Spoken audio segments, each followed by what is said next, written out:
What is going on, you guys? It's your boy, Oddly Obsessive here, and we are back with episode 120 of the video game therapy series. I'm still screwing around with some settings, so if I think the volume on the last one was all cranked up because I had my input on this mic jacked up like super high, so the volume was much higher. But hopefully this one's a little bit better without being too quiet. So I don't know. I'm still screwing with stuff. I also playing with the shaders on again just because it's nice. And I don't know. I guess if it gets annoying, I'll turn them off. But whatever. In the game today, I want to do some old school mining. So I'm just gonna grab a bunch of torches and fuck off to a faraway land. Um, anyway, let's talk about some bullshit. Something I have decided that while I'm hesitant to say that I have passion for anything. Not that I'm a completely I guess I can't find the word here. A person who doesn't give a fuck. The word will come to me, but you know the word. Um, what is that word? I can't think about it. Whatever. Not that I don't care about anything, but there are. I'm very hesitant to say that there is something that I'm passionate about. Partially because it seems like it's just ammo for people to be like to then like point out hypocrisies if you're not. Like for example, like let's say I'm passionate about this is for an example. If I say that I'm passionate about healthy eating, for example, and somebody catches me eating a cheesecake, it's like, well, this guy doesn't obviously doesn't give a shit. Is like, is a complete hypocrite and doesn't care about not to say that eating a piece of cheesecake isn't can't be a part of a balanced healthy diet, but the single act, especially if you only have one act to judge me off of, and it's me eating a piece of cheesecake, you're immediately like, this guy's a complete hypocrite. I wouldn't trust him with healthy eating advice or whatever. So that's the same thing being said. Like one thing I would again begrudgingly state that I am somewhat passionate about is just getting people off of like big tech platforms and getting them on what I consider to be kind of sustainable or um, I guess self-reliant or I guess you could say sneed tech if you're a loser. But yeah, the technology like that is kind of managed and run by themselves and isn't beholden to some big platform. Of course, and me saying that again, it points out like, well, um, XYZ isn't, is technically big tech or like, Cloudflare still manages your, DNS requests or something, which by the way, it doesn't, but, it could, for example, like if I have a server that, uh, you know, I guess people it resolve, Cloudflare resolves a DNS or something. Somebody could point out that I'm a hypocrite because I didn't, I'm still using, big tech or something like that, which I just find to be obnoxious, which is why I generally just avoid any conversation of like what you're passionate about or like anything, just because it leads to those hypocrisies very easily. But I do think I do care about getting people off of that because I do think it's a net benefit. I am somebody that, and there's a similar economic philosophy that I think is interesting. I talked about it before. It's called Georgism, and it's essentially, and I'm probably butchering a lot of the specifics, so don't. If you're interested in this, just look it up. Don't take my advice for it. Uh, but the basic premise is that, um, like the land doesn't, like land itself doesn't inherently belong to any people. Like ownership of land is in some way an immoral or otherwise like philosophically incorrect notion. So like you don't get to own land. Land was there before, almost like an Indian's view, Native American, not really Indian, Native American view on land, where it's not, they didn't own anything, much less like own the land.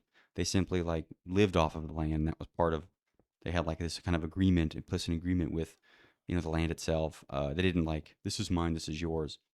So Georgism says that like, on birthright alone, no one has a right to any piece of land. So any profits, we'll say economic profits, however you define that, that come from owning that land, whether that be growing things or whatever, belong to everybody and not just this quote unquote owner of the land, so to speak. So if you do, we'll say in the eyes of the law, own some land, you don't, there's like a heavy tax on that. It's the only real tax is this like land value tax. And that's kind of the fundamental economic imperative behind Georgism is that there's this a single tax There's no sales tax. There's no income tax. There's none of that shit because you shouldn't tax normal like productivity by people like through their income. You could only tax things that don't inherently belong to somebody, like the land itself and the profits off of that land. You can't profit off of the earth, to put it that way. Whereas you can profit from your own hard work and your labors and things. That's why income is not taxed. Um, anyway, I forgot what I was talking about with this. It'll come back to me. Hold on. Oh yeah. So in a similar vein, um, I think that like in the same way where you shouldn't tax, or you should only really tax like the land, and the land kind of belongs to everybody. I also think that if we want to move towards any kind of variety of, I'll say, utopian society, uh, software itself should be open and free. Like, because I think every improvement that, um, really, no one would be here if we didn't. Not to say we wouldn't be here but the internet would look much different if from day one people were thinking about the proprietaries of their software, and they were like hell bent on like licensing and things like that.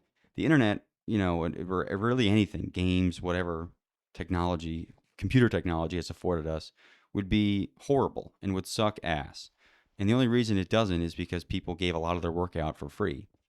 And I think we should continue to do that only because, I think in general, there's enough, I'll say, like profit or productivity, so to speak, to go around, such that uh, you don't need to making software proprietary is going to put up more barriers, in the long term than it does, benefits in the short term.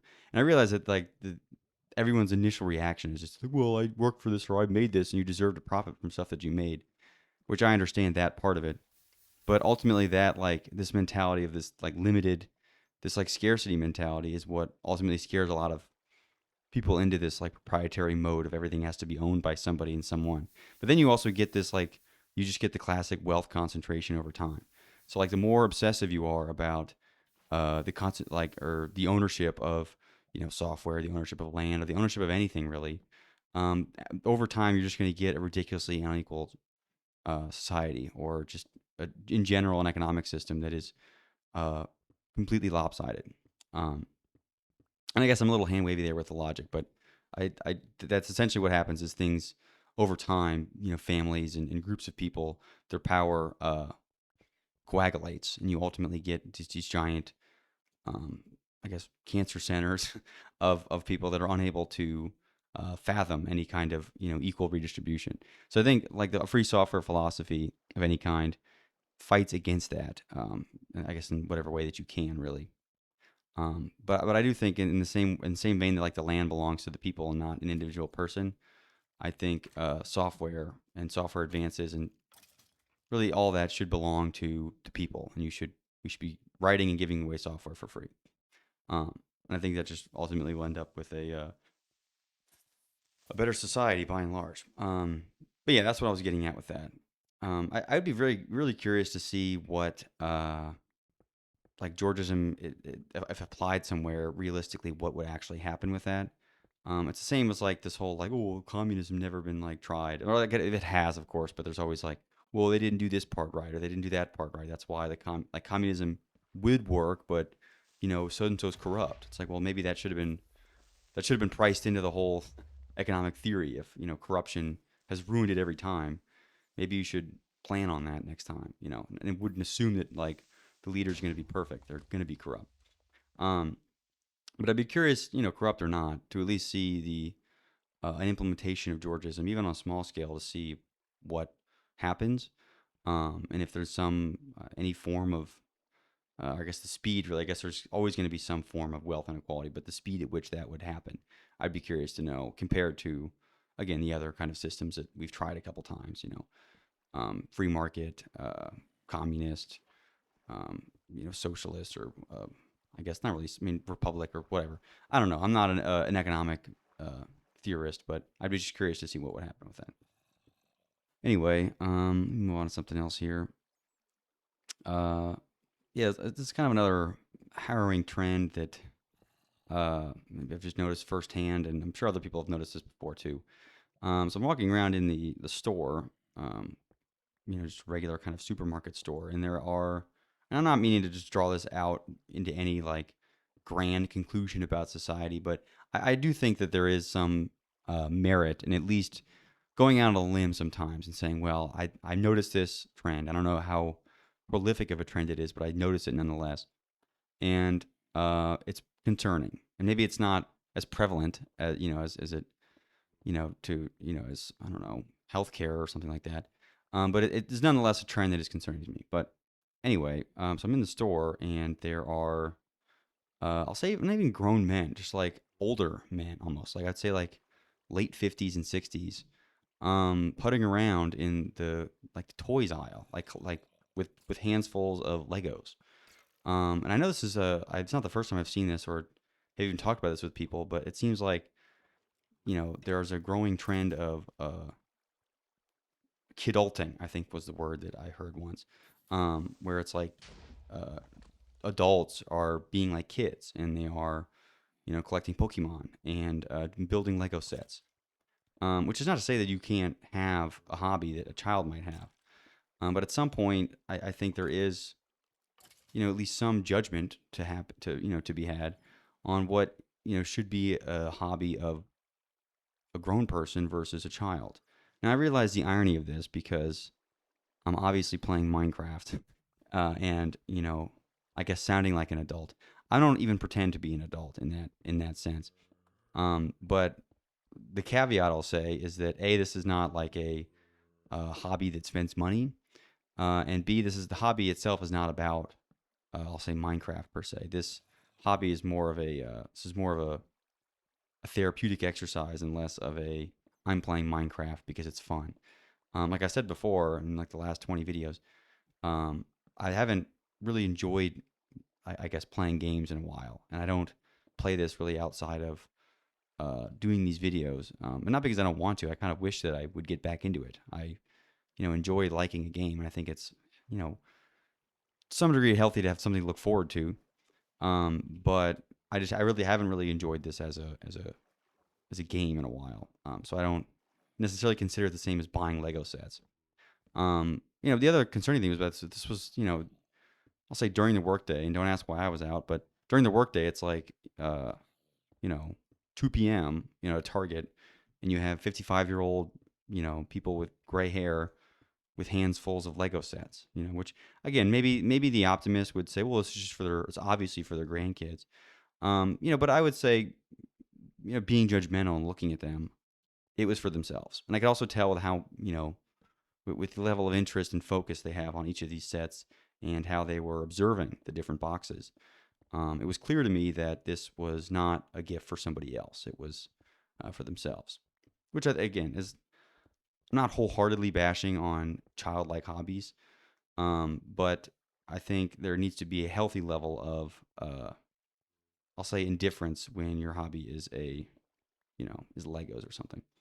Um, and ironically, I mean, I think there's kids that are being forced into more adult roles, almost like, uh, being breadwinners and whatnot. But I don't know.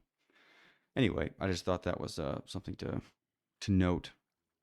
I've also noticed that there's after a certain threshold, I'll say just being around regular people. Not to say that I'm not regular in some sense. There's again because uh, in every way, like eventually you become an average person if we take enough statistics on you, or whatever, and we take enough liberties with those statistics, you become an average person. But I'm just saying, an average in terms of like people's goals and things. I think my aspirations are probably a bit peculiar because they're not, as career oriented or whatever that other people focus on. Either way, I've noticed that just spending enough time around these people, it begins to rub off on you. It's like, and I know I'm not say it's a problem, but I view it as a problem because I begin to just like want shit, which is again is kind of antithetical to my philosophy entirely. Is like wanting shit. I don't want anything. I want less. It's kind of the whole uh, section of my philosophy. But being around these normal people for a while, I begin to be like, oh, I kind of want that, or like, oh, that'd be nice to have. And then I catch myself thinking in those terms, And I'm like, yeah, I need more time to myself. I need to be more. I need some solitude because uh, these are not patterns of thought that I wish to be reoccurring. Because it ends up just being a complete Ouroboros of buying shit and just never being satisfied with the crap that you have and constantly wanting more, which is not the way I want to live. So I just noticed that as of late because I've had a lot of time in social interaction and yeah, I need some more time alone so I can get back to not wanting shit. So anyway, this is another interesting, and I'm not going to take credit for this idea as a whole or just the whole like this whole concept. So I'm still reading the Godel Escher Bach book, which is kind of a huge anthology of metaphysics. It's not really an anthology; it's a huge just book on metaphysics in general, and it touches on some more technical topics. But in general, metaphysics is kind of the name of the game, which is a hard thing to define, regardless. But I guess if that's, I mean, the book itself is kind of what metaphysics is really, and it's kind of knows it because it's even hard to even just describe or define the book and what its thesis is. Anyway, there was this chapter that I thought was interesting and relevant to a lot of my discussion, or just my ruminations, really, not even discussion because it's just me. But on the chapter was on reductionism versus holism. So the basic premise being that holism is looking at something in the aggregate, in the whole, and using that to kind of describe or inquire about its nature. Versus reductionism is again breaking it all down, and things, essentially have more meaning looking at the atomic level of what they own versus the holistic level. So then the kind of underlying argument is like, do things are is the thing itself more meaningful when described in terms of its constituent parts or in terms of its entire thing? So like the good example here is like an anthill. Like if you look at the a holistic sense on an anthill, it's like a collection of ants, in this thing. You can begin to ask questions at the holistic level about what, uh, you know, where are the anthills? How big are the anthills? What, what is there patterns of location or movement of some kind with the anthills if they move or whatever. Whereas the reductionists would forget the whole anthill. So the anthill itself is pointless. Look at the individual ants. What are they doing? And then essentially try to build up to the level of anthill, from that. So the interesting part to me is especially with regard to consciousness, because that's why metaphysics is at all interesting to me, is because of uh, consciousness and like its relationship with computation. So like, you know, I guess programming it in some sense. So with the anthill is an anthill conscious or is an ant conscious? And I think where these things get difficult, or at least, well, I would say just interesting, really, is you can make an argument and say, well, ant is not conscious. It simply responds to, it's an automaton that responds to different sense and things. It has no, no concept of free will, whatever I define that as. But you might say that the ants working together, or the queen ant, or something, is conscious. And at some point, some people also say the anthill itself isn't conscious, and there's no amount of any of that with that. And animals aren't conscious. They're automatons, which again I think I would disagree with. I think if we're, again, it really depends on how stringent a definition of consciousness you're using. But I think it's not really helpful to define consciousness that doesn't include animals, because intuitively animals are conscious, but saying they're not then just kind of says, well, consciousness is kind of a stupid concept to be arguing about in the first place, which many computer scientists do and say it's like, well, consciousness itself is kind of a dumb idea. Like, what about, like, they're kind of almost looking at it too holistically and say, well, the results of consciousness, like, because ChatGPT can produce language and I can produce language, like, therefore, like, there's some element of consciousness within ChatGPT. And it's like, well, then if language production is the only, is a primary determination of consciousness, then like there's plenty of other dumber things that like generate language that I would say are obviously are just programs and not conscious, that produce language, but yet through your definition still constitute, conscious intelligence, which I think is stupid. So I think there needs to be some definition of consciousness that includes animals. Uh, so animals themselves have some degree of consciousness. And maybe there are certainly degrees to consciousness. I'm not saying there isn't like, and maybe it's hard to even say like I'm more conscious than a sheep or something, or maybe a sheep is more conscious than an ant, or if an ant isn't conscious and the queen ant is conscious, a sheep is more I mean, it's difficult to draw specific lines through those parts. But in general, I'd want to say that animals themselves hold some degree of consciousness, and we do too. And consciousness isn't just relinquished to, I'll say, is like procedural intelligence, meaning that a program that we could create that would answer questions of a procedural nature, because most questions that humans ask and answer in the first place boil down to like scientific procedural ones. I would say questions that are more, uh, I guess to use a colloquial term, just wishy washy, right? It's like, is this art beautiful as a question? Even having a concept of what beautiful is would be something that a conscious being might have. And of course, like sheep may not be able to articulate that is conscious, or that something is beautiful or whatever. But again, that's why the degrees come into play. But one thing I've realized about just thinking through this reductionism versus holism like rabbit hole is that through looking at any particular structure, problem, event, person, you can. This is kind of what allows me to be able to trivialize anything, because peered through a certain lens, again, you can make anything seem completely stupid and not even worth, I'll say, discussion. So, like for example, like if we're talking about art, and I look through this reductionist lens of like an ant, of course, the ant obviously has no conception of even what art is or language, so it means literally nothing to the ant. Not to say that I could frame problems through the eyes of an ant, but that's just an example of how you can use it to trivialize something that is, perhaps in many ways non-trivial. So in the same vein, like something, maybe that humans might take more sacred, like this concept of marriage, right? If we just look at marriage through what I'll say is like a reductionist biological lens, where it's like, well, it's just two people, like two monkeys that get together and they share monkey resources and then whatever.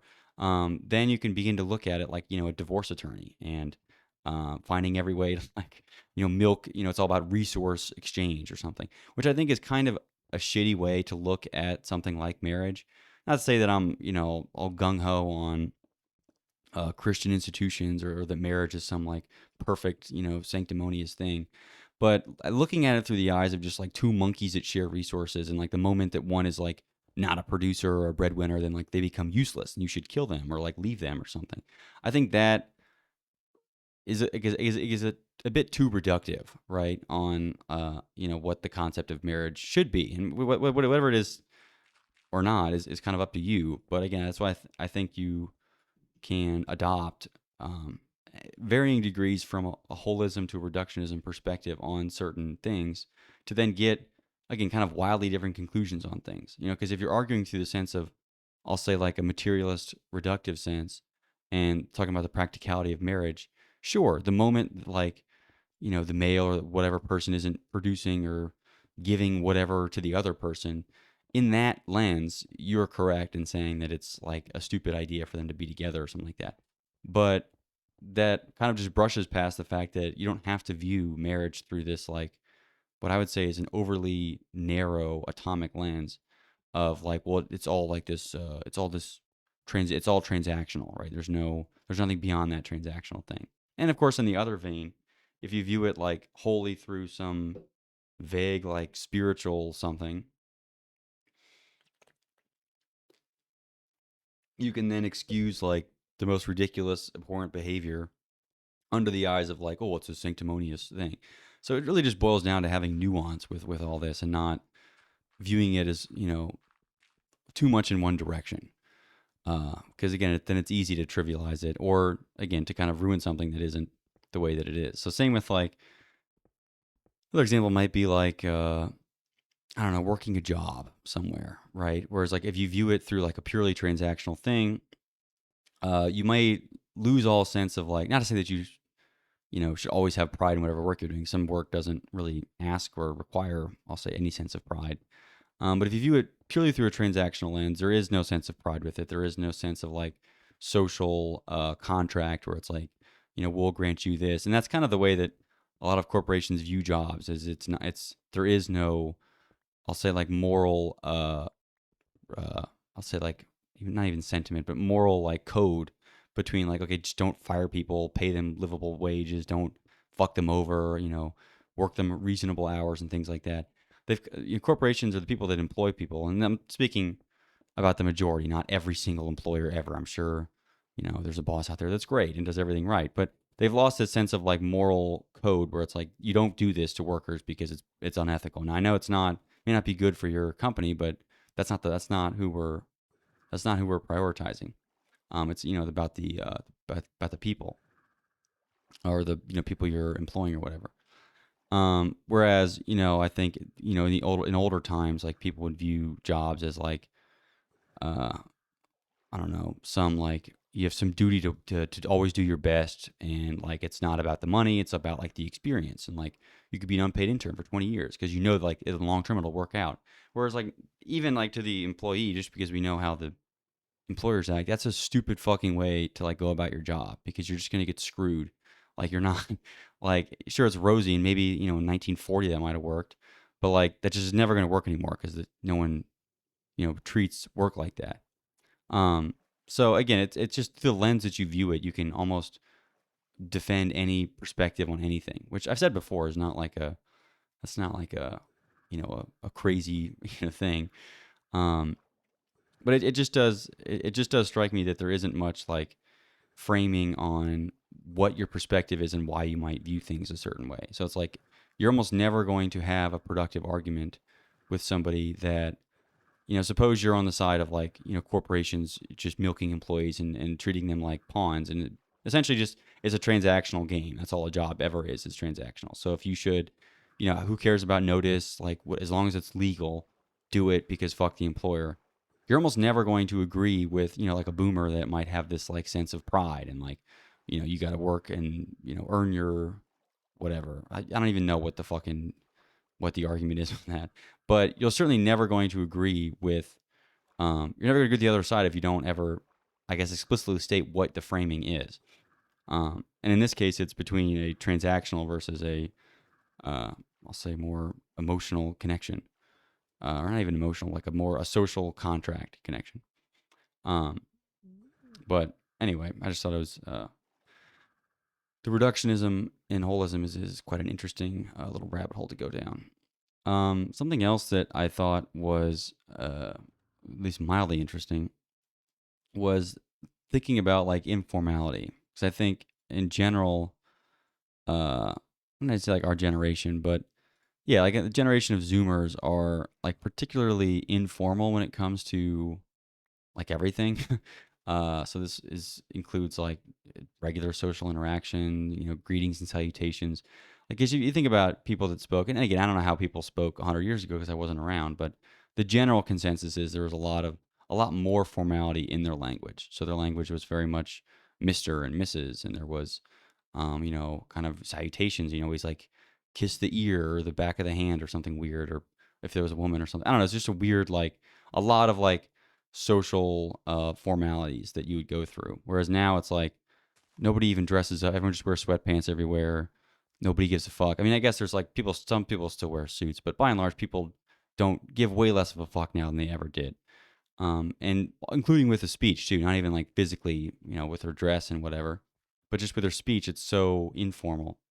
And I will say that I'll say a certain amount of intelligence with informality, knowing that like the two parties kind of agree that you know dropping this facade will save them both time. Like if there's this like if you're bartering a deal and you're spending all this time like through the formalities of this deal where it's like you both know something, dropping it and just being informal does save people time, and in many cases I would argue is a more intelligent choice.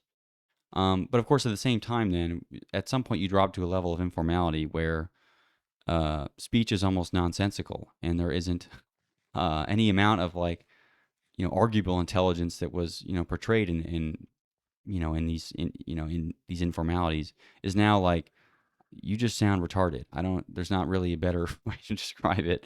And I think a lot of the younger kids like Gen Alpha have crossed this threshold. Like maybe with the millennials and Gen Z, there was a certain amount of I'd say arguable intelligence with the informality, but um, again, at some point you kind of lose that, and you're now kind of reverted to like almost caveman speak, where you're kind of appealing to fewer and fewer subtleties of the social contract, or even just like say like emotional intelligence or something.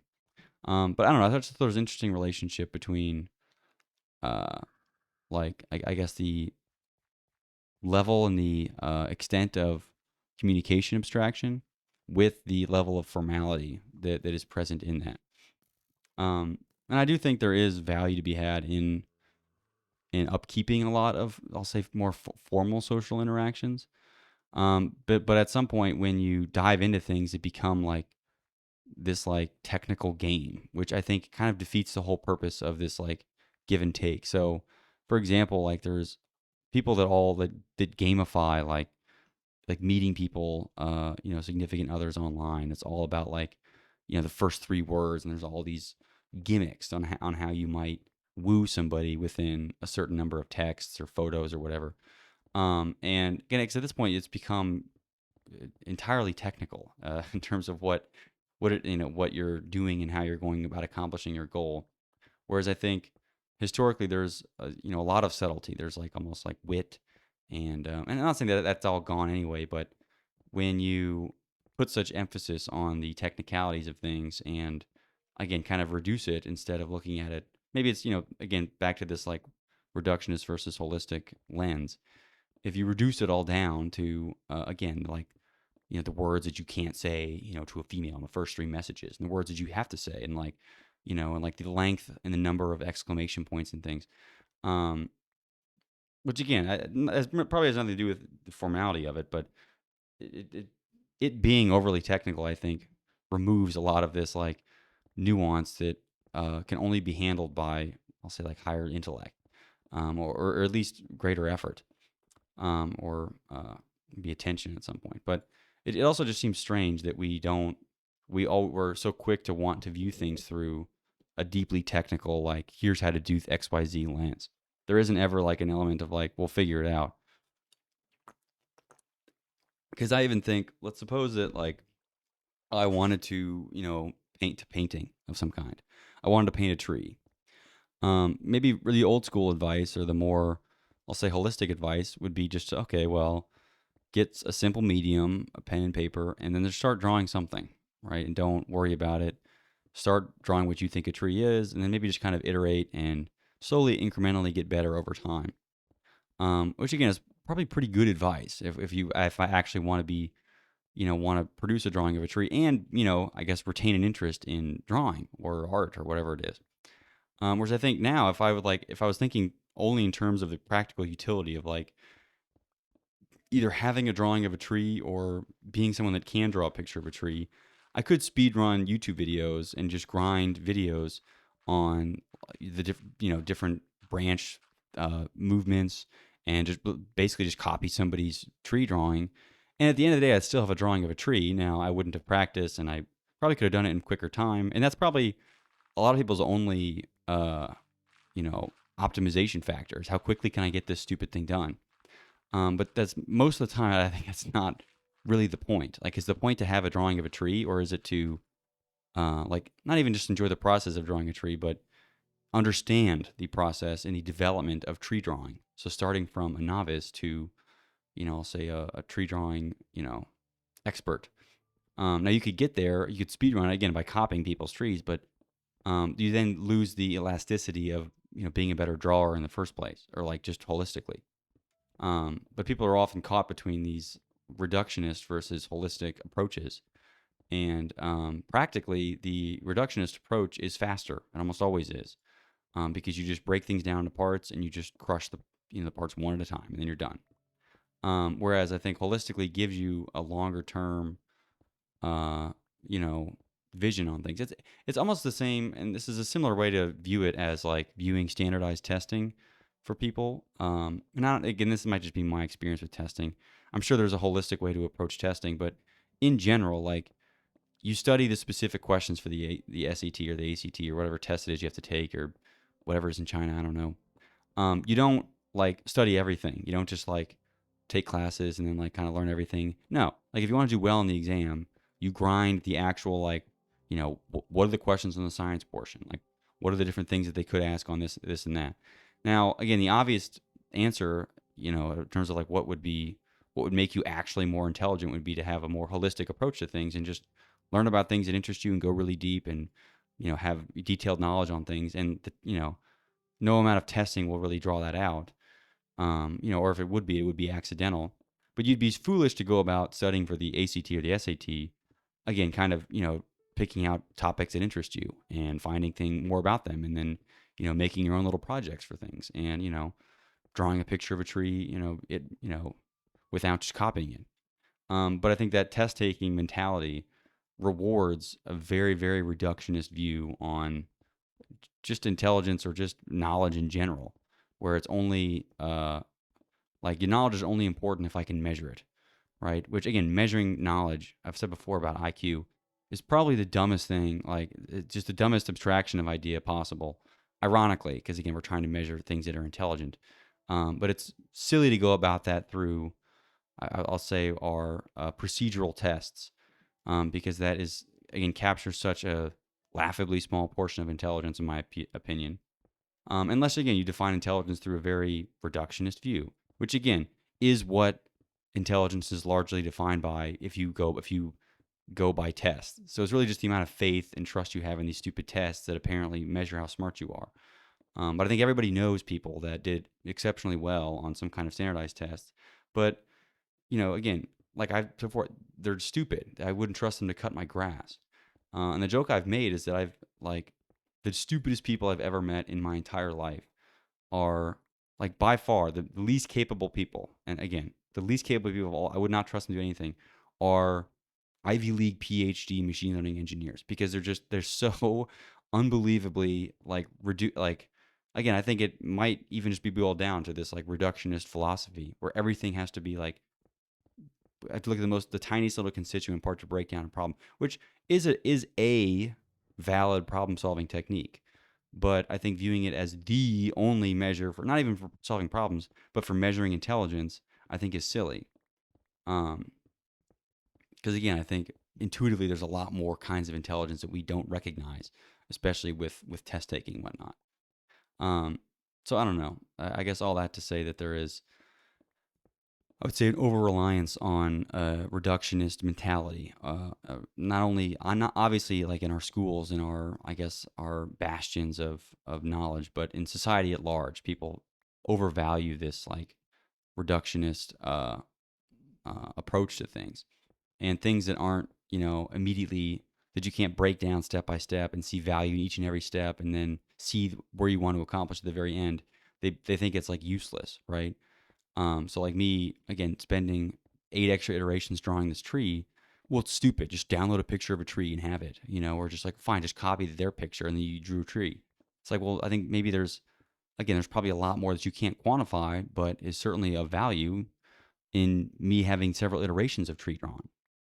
And even I would say even the tree example is still kind of reductionist. I think even more holistic approach would be to start drawing everything and learn how to draw animals and plants and buildings and whatnot. And then at some point later, then you go back to drawing a tree, and voila, you might actually just be way better at it because you've drawn all kinds of stuff. And there's that kind of like broad knowledge that you don't, I don't know, certainly is not appreciated if you're only focused and you're just hyper fixated on drawing this fucking tree. There's plenty of other things that you can draw that are also interesting and things. But anyway, yeah, I think that's just kind of another overarching philosophical thing that I think is too easily defensible. Because even like the institution of science itself, like wholeheartedly defends a reductionist philosophy. So if you're a person of science, you'll never be faulted for taking a reductionist perspective or view on whatever problem it is that you're tasked with. And that is kind of the overarching things. But I think if you look at inventors, and I'll say like older scientists or more classical scientists that discovered really like groundbreaking and thought-provoking things, they didn't do so, at the atomic level, like kind of, inching through their way through things. A lot of them were polymaths, and they did all kinds of stuff. They didn't specialize in anything. They kind of, whatever was interesting to them, they just kept kind of going with it, and they ended up discovering random things. It's like if you took a reductionist view to discovering gravity, Newton would have never sat under the tree. That would not have ever have been like a step in the process of gravity, would be to sit under a tree and come to a revelation. That's obviously not how that happened. But you can't deny that there was a lot of, I'll say intelligence or a lot of wisdom that came out, or just knowledge in general that came out of that act of him sitting under a tree. But again, that wasn't part of his scientific process. Because if it was been, it would have been a really stupid thing. That's not scientific to go sit under a tree and wait for inspiration, and it's like, but that was ultimately a huge breakthrough in this, in science. And that again is not a reductionist, was not a plan that would have been put forth by a scientist. So I think, not to say that inventions and knowledge is largely accidental, because it's not. I just think there is this over dependence and like over trust in reductionist things. And I think there's still a lot of value to look at things holistically, even if it does have less descriptive power. So in the sense, it's like if you were to ask me why like combustion happens, like what is combustion, what happens. So like I could go through the process of, all right, well, there's carbon, there's carbohydrates, and then there's oxygen that's introduced that creates this reaction, and then this is the mechanics of the reaction. This is the math that backs it up. Obviously, that is a lot more helpful than like, well, it just blows up. If it's made of wood or something similar, it'll blow up, which is again is not a very helpful description of things. The reductionist certainly is much more helpful, but I think if you're starting from something like combustion and trying to apply it to, I don't know, a social science of some kind, getting into the minutia of carbon and hydrogen is not gonna help you at all. So I think you taking a wider abstraction and not viewing everything through the complete reductive lens could be much more productive, ironically, than the reductionist viewpoint. But anyway, I don't know. That was probably a horrible example, but it is what it is. Um,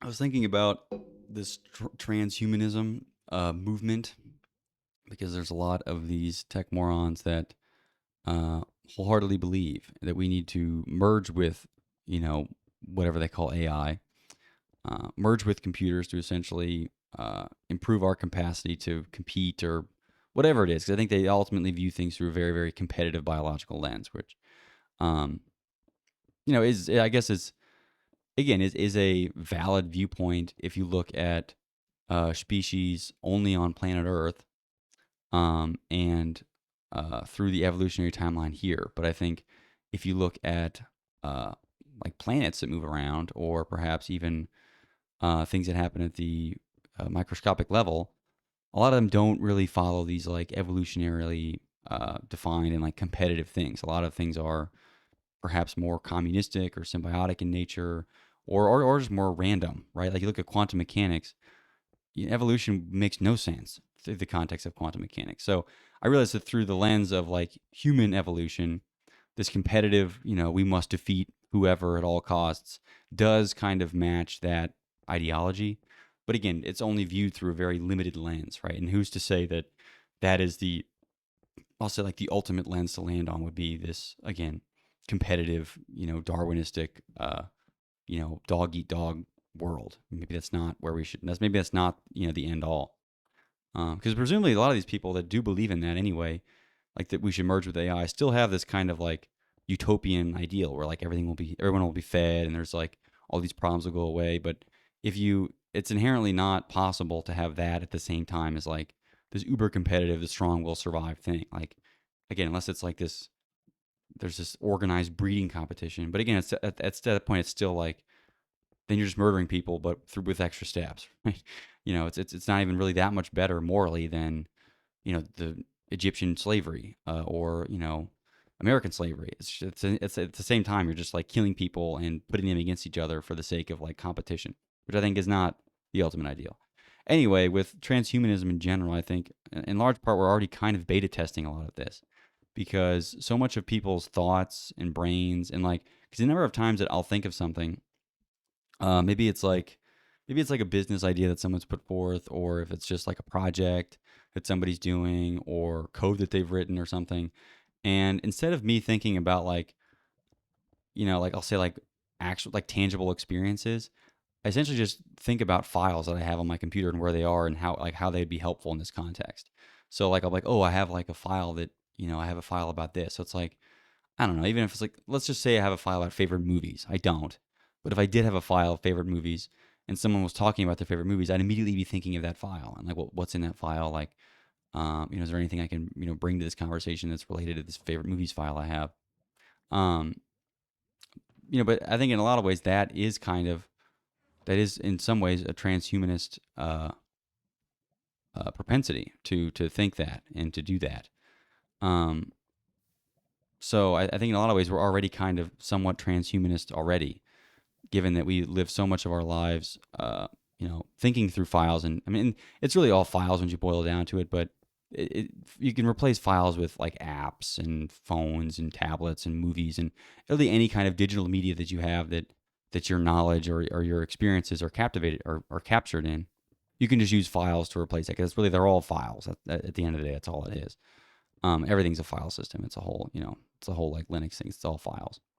Um, but we're already kind of transhumanist, with our phones being again holders of files with all this information, whatever that may be. Um, and it hasn't worked out great, I'll say. There's a lot of people that, probably have lots of bad things to say about, technology and all of the affordances it has. It has not worked out great psychologically for the human. So maybe it's not something that we should be merging with. Or maybe it's like and also I don't know that more technology will solve the problem. It's like if we have all these issues created by social media and the technologies that we've created, and again we've solved problems too, but if we create more problems and we assume that technology is the answer to the said problems, I feel like that's kind of stupid logic. Um, Aldous Huxley, who was the author of Brave New World, which is a great dystopian novel, kind of a sister novel to the 1984, had these questions are really interesting, and I guess I'll go through them because I have nothing else to end off the episode with. But um, the questions, so it's like thinking about new technologies and the problems that they are supposed to solve. So when faced with a new technology of some sort, these are kind of the questions that he ruminates on. And I won't go through all of them in detail, but I think it's interesting to at least having asked these questions prior to implementing some kind of technology that may not require a technological solution. So like one is, what is the problem that to which this technology claims to be the solution? Which again, those are important words because claiming to be the solution, it's like Facebook was the problem is that we weren't connected enough, right? Which turns out wasn't really a problem. So again, what's the claim that the problem is supposed to solve? Which I think is more potent than just saying like, what's the problem that it solves? Like you're assuming that it does solve the problem, which it may not. Even in theory, if it sounds good, it may not. Number two is, whose problem is it? So if does it apply to everybody, right? Because like if there's a problem that is specific to people with physical handicaps, sure, that a technological solution might make a lot of sense there. And honestly, it does for accessibility purposes. Technology has done great wonders, but using that to justify like improvements for people who aren't handicapped is a different thing. So whose problem is it really? That's another kind of important question to ask. Um, Three is, what new problems will be created because of solving an old one. This is also largely an unknown. You don't really know what problems you're going to create with things. It's like a lot of them are, happen circumstantial, and they just kind of come about. You don't really plan on certain problems happening. They certainly, I'm sure they weren't fixated on like teen health when launching Instagram. That wasn't the point, or at least that wasn't their focus. It's largely the point now once they figured that out, but that wasn't. These are new problems that they've created because of these quote unquote solutions. So again, we probably would have been better off for connecting people, having sticking to the old ways or just using a telegraph or something. Four is, which people and institutions will be most harmed. So again, this is kind of looking at it through a macro lens of I guess which stakeholders are impacted in which ways, which is again kind of hard to know. And certainly, if you're the part of the marketing department on some startup, you're never going to actually uh, hypothesize in depth about who could be potentially harmed with this. This other one is interesting too. Is I guess we're going out of order. But what shifts in economic and political power are likely to result? And this is related to the institutions that are harmed and the institutions that like gain and lose power. Because ultimately, with any new technology, there is some shift of power from something. Sometimes it's a shift from a central authority to more decentralized ones, and the internet has done some of that. I'm not saying it hasn't, but that is possible. And also now with technology, there a lot of companies are very, very good at centralizing authority and making it impossible to do things that otherwise may have been possible at you know a more distributed lens. But I think those two questions go hand in hand and are important. The next one is what changes in language are being promoted. This one was interesting. I think Huxley was a writer, so this is kind of his lens that he viewed things through. But it could be related to my like discussion on informality and how uh, I think the speed of communication has allowed us to drop a lot of these formalities. And again, it's not all bad. There are certainly is some kind of wisdom and intelligence in not wasting time explaining things or doing kind of pointless social rituals um, that aren't valuable to anybody. At least it's involved. But there are again, I think there are kind of nuanced and potentially, I'll say, even groundbreaking changes in language that result as these technologies get implemented. Which, again, Huxley was no stranger to noticing. That was, as a writer, that was kind of a lot of what he focused on. Um, so that that makes sense. And then the last question is what alternative media might be made from a certain technology? And this is again kind of hard to know. It's like I can't predict like the MP4 file or something. But there certainly is, I guess, new capacities for things, and it all again kind of brings up more of those other six questions that I guess can give some true nuance to discussing an implementation of a technology. Unfortunately, nobody gives a fuck about any of these questions, and nobody takes any time to either even consider or much less even answer appreciably any of these. So we end up just kind of with let's just see what happens kind of mentality, which has given us where we are today. But anyway, I'll wrap it up there for this time. I gotta find my way back home because I am in the middle of nowhere. But anyway, thanks for watching. Peace out.